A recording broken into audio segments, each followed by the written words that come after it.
Dia mengakui? Tidak ada yang pernah diakui, sampai titik sekarang pun dia tidak mengakui. Bahkan sampai terakhir dia keluar rumah pun dia tetap nyalain aku. Dia nyalain kamu kenapa? Katanya aku terlalu berisik, katanya aku terlalu cinta.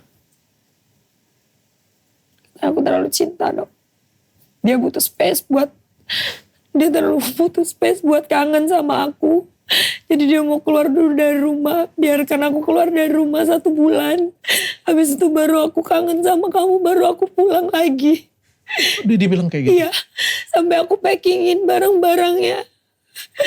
Aku siapin handuknya buat dia di luar. Aku temuin kondom dia dari Bandung. Di koper dia? Setiap dari perform ada beberapa kali aku temuin kondom.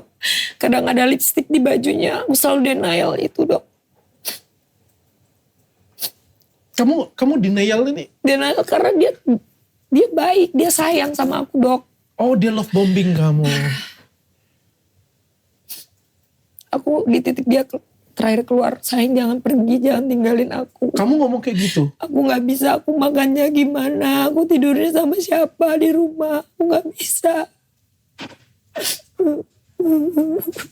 Bahkan setelah ketahuan kamu marah, dia mau pergi. Bahkan ketahuan, sudah ketahuan. Dan itu aku masih miss buat dia untuk gak pergi tinggalin aku.